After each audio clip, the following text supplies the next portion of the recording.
Sean Diddy Combs is now inside a federal courthouse for his sentencing hearing. And take a look at this. This is interesting. This is live right here. It does look like someone has handcuffs on him. I'm going to take that full because we've been seeing a packed house out here outside of the courthouse. I'm just going to drop our lower right here to give you a better idea. But yes, NYPD now has someone in handcuffs outside the federal courthouse. You can see that person there is having some words. So it's been a bit of a chaotic scene in a ways, as there have been hundreds of people lining the streets outside the federal courthouse, hoping to get a glimpse of what could be history. And a live look right here, we can see this gentleman now being escorted away by the police officer, hands behind his back, handcuffs right there. And it does look like perhaps he will be put inside this police vehicle. But we're going to hang on this in just a moment. You did see some of the metal barricades that police have put up around the federal courthouse to try and minimize situations such as this. They want to keep it as orderly and as safe and peaceful as possible.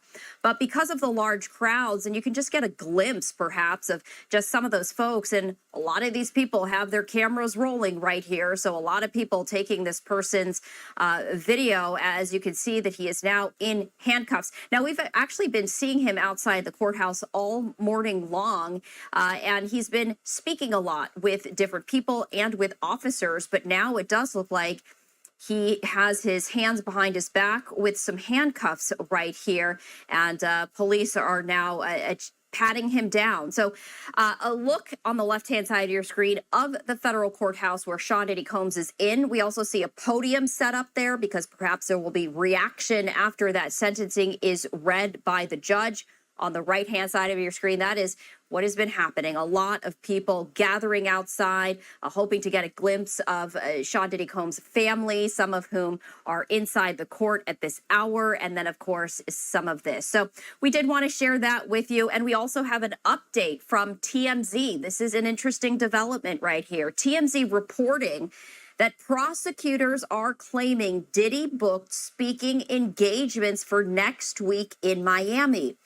That is going to be very interesting as they discuss that in court right here, because Sean Diddy Combs is facing possibly many years in prison. So, prosecutors claiming, though, that he has now booked speaking engagements for next week in Miami. That would indicate possibly a release of some sort. To talk more on this, I do want to bring in Criminal Defense Attorney Jeremy Rosenthal to talk more on this. And Jeremy, we just showed that post from TMZ. I mean, this is what prosecutors are claiming. Of course, there are always two sides of the story, but what do you make of this? That's not good for P. Diddy. He's got his federal sentencing today, and the way that federal sentencing works is we have a trial, you get a trial, you get jurors, all of that happens. If you're found guilty, the sentencing is 100% up to the judge. The judge has a lot of guidelines that the judge can follow and the judge has to follow, but really any information like this that makes its way to the judge, it can be really, really important to be able to undermine it or cross-examine it or try to find a way to show the judge that maybe it's not true. And if it is true, that's certainly not the look that P. Diddy wants on the day of his sentencing, where the judge is thinking about, okay, am I going to go 5 years, 6 years, 7 years? And then we see something like this. That could actually tack on some real time to this sentence if what the prosecutors are saying has merit. So it's a very, very that's not a good look, and it's kind of one of those roof caving in moments for prosecutors if that's what's being claimed, or for Diddy rather, if that's what's being claimed. Right, because I mean, a sticking point, of course, is contrition. Is the person on trial, the sentencing, is he or she expressing true remorse? And he submitted a letter to the judge indicating that he truly is remorseful for everything that he did. He takes responsibility, and he also said that the old self died in jail. There's a new one reborn. And I also wanted to share this. This is from the New York Post right here. So he's begging for a second chance, saying, I will not let you down. However, TMZ indicating perhaps this is not authentic and genuine.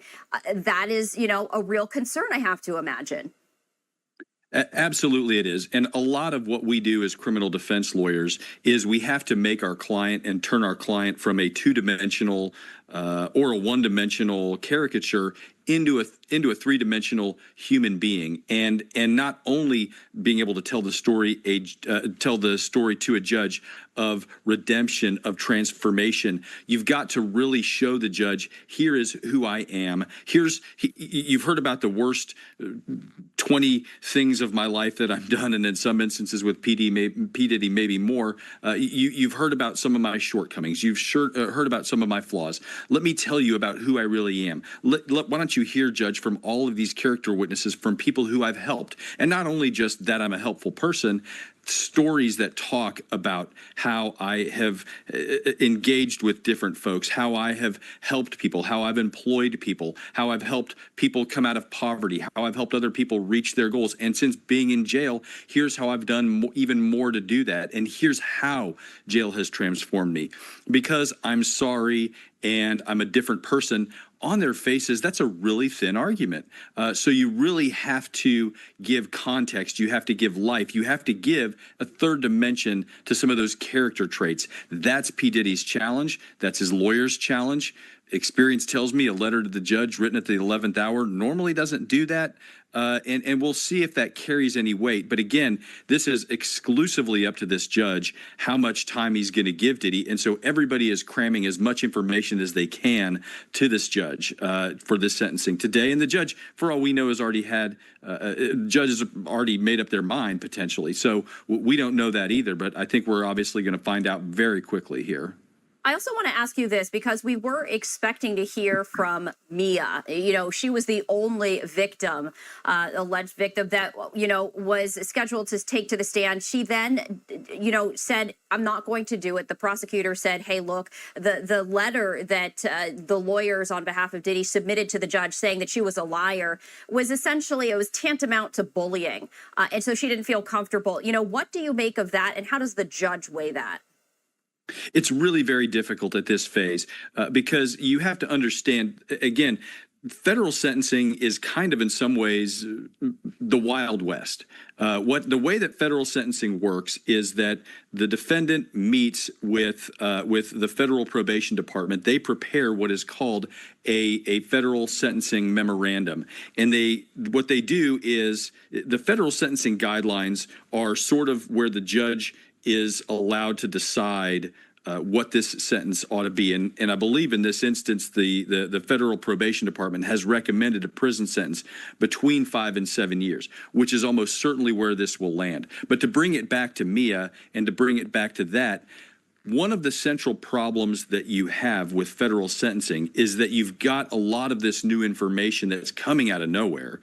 You've got allegations that he's got a speaking gig. You've got a victim who is coming up and saying that they're a victim now, and maybe they weren't in the indictment, and maybe they weren't a part of the original trial.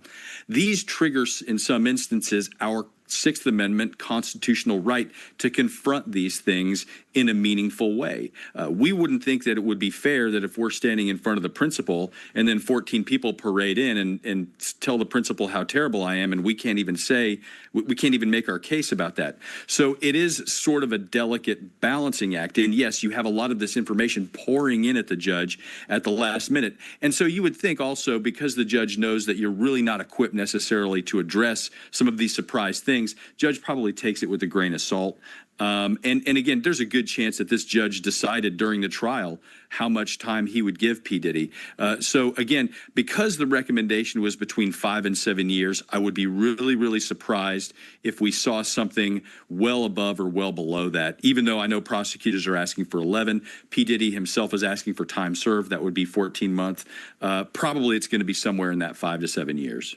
And you know what? That was actually the question that we wanted to pose to you, thanks to Dinah M. What are the chances for appeal if he gets sentenced to the max? Now, you were indicating you don't think that he will, but you know, what can you share with us in terms of an answer to this question? That's a wonderful question. And the answer to that is that he would almost certainly be able to appeal if he gets maxed. And the reason is the federal sentencing guidelines are advisory, but they are what are called presumptively reasonable, meaning, again, the federal judge has the exclusive ability to sentence P. Diddy where the federal judge sees fit. If the judge exceeds those guidelines, the judge kind of has to explain why, and the judge has to show why he did that's what's called an upward departure. If he goes below the federal sentence, then that's a downward departure. Obviously, P. Diddy would not appeal. You wouldn't think a downward departure. Maybe the government could potentially try to do that, but when that's why the judge really usually sticks somewhere in those guidelines. And if he's going to go above, he's probably going to go not very far above. He might go to 8 years, he might go to 9 years, but the judge is opening it up to an appeal if he maxes him, which is probably why you won't see that. All right. So we also have some more questions that we do want to pose to you, Jeremy. This one coming from David E. saying, based on the charges, what could be the maximum sentence in New York? Right now, so he was acquitted of the racketeering in federal court. He was acquitted, and he's been convicted of transporting people across state lines in the federal courts. Normally, the state courts are sort of differential, and they sort of take a back seat to the federal courts. The federal courts usually have a much bigger hammer to hit you with on one end, and then on the other end.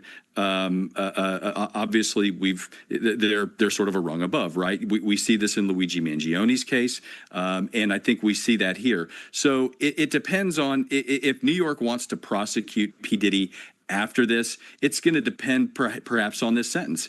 If P. Diddy if he gets let off very light and he's speaking at his Miami gig next week, well, in that instance, New York State may say, well, all right, hold my beer. Let's go get this. Now we're going to come after this guy. But if the sentence is really higher, New York State may say, you know what, we think that Diddy got, what he had coming to him here. And I know a few months ago we sort of talked about it, that look, he won on this big charge. He won on this racketeering. If he gets 5 years, 6 years, 7 years, that sounds like a victory. I guarantee you to P. Diddy, it doesn't feel like a victory.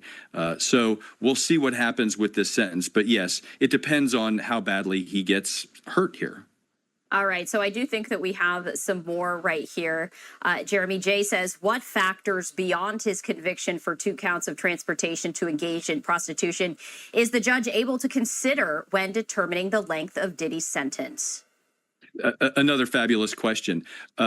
When you're talking about these federal sentencing guidelines, so when you think of it, it's a matrix, and there's an x-axis and there is a y-axis. On one axis are your previous criminal history and the problems that you've had. On the other axis, it's the severity of the crime that you're engaged with.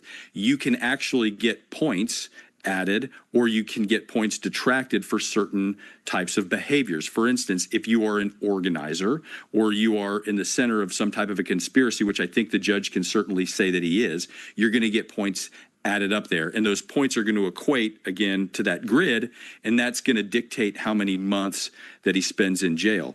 Also, a lot of times, if you plead guilty or if you cooperate with the government, you can actually get relief. You actually get points taken off. That's why when we see a lot of these big federal conspiracies, drug rings, for instance, with 20, 30, 40 defendants, that's why the feds work on the people on the outside to get them to flip on the people in the center, because they have incentive to do that, because they're going to get points taken off of their guideline calculations. That's why a lot of people will participate in that type of a thing. But those are the type of factors that I think the judge can look at here. All right. I do believe that we have one more question for you. This comes from Randy. Are there similar cases that set a precedent for sentencing? There probably are. And when P. Diddy is a celebrity, and obviously he's a bit of an outlier in that regard. This is the type of case that federal prosecutors probably see a little more frequently. Federal prosecutors in federal cases, they sort of fit into 2 really broad categories. You have a lot of what you would call street crimes, which the feds get involved when they really are sort of bigger and more massive. Take your drug conspiracies, take multi-state sex trafficking like this, take human trafficking. trafficking, a lot of times you're going to see the feds get involved in that. Also, on the other side, you see a lot of white collar type cases where the feds really are that's sort of their bread and butter, if you will. Medicare fraud, Medicaid fraud, PPP loan fraud, immigration fraud, those types of things. But yes, this judge sees a lot of street type cases. They see a lot of human trafficking type cases. And even though we may not see or hear about them, chances are the judge has seen plenty of these types of cases. And usually the judge will probably consider, well, here's what I did on the last one. So here's where Diddy is similar. Here's where he's not similar. So yes, a lot of times the judge is going to use that sort of as a base level. And going back to Jay's question in terms of, what the judge factors in, I have all of these exhibits. These are the statements submitted by, Cassie, by her parents, by some of the other people. How much weight do these statements carry when it comes to sentencing? Potentially a lot. When somebody says things and you never know what's going to trigger the judge, and you never know what's going to cause the needle to move. And a lot of times a judge can understand, well, this victim wrote this down because it was too difficult for them to come to court. That's understandable, but that's also probably bad because the judge is also sort of considering, well, that it's hard because P. Diddy and his lawyers didn't have a chance to really address that. One thing that I know that P. Diddy is wanting to do is he's wanting to talk to the judge, and that's what's called in federal court an allocution. That's where he basically says, when you're being sentenced, it's just like on television, does the accused have anything to say? And the accused can talk before sentencing.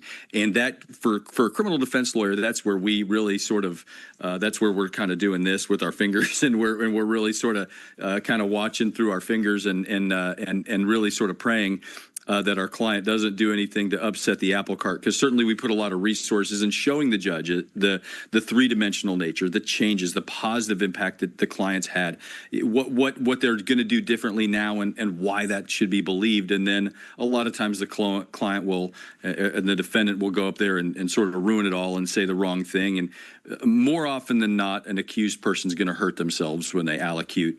And again, we'll see what happens here. If that's the case, I'm sure we'll hear what it is, what he has to say, and I'm sure that's going to be a message of contrition. And I'm sure his lawyers have gone over that with him at length to kind of take him behind the proverbial woodshed and say, look, this is how this needs to sound, and this is how it better sound. And if you're not going to say I'm sorry, if you're not going to say this, then you may as well just keep your mouth shut, and we'll just take our lumps and go from there. But it'll be interesting to see what he says. So we're taking a live look outside the federal courthouse. As we know, no cameras allowed inside. Do you expect this to wrap up today, Jeremy?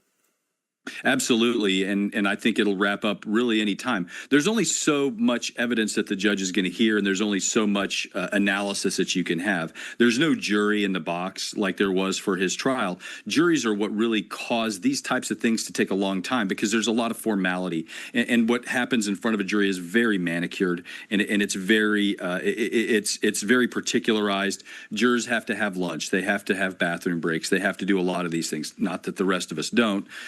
But in these instances, just a sentencing are very routine matters. They happen every day in federal court, and they tend to be fairly quick, even when they're high profile. I would think that we see something in the next couple of hours for sure. All right, Jeremy, we appreciate you sharing with us your insight and your expertise. Jeremy Rosenthal, criminal defense attorney, and it's going to be interesting to see what the judge decides.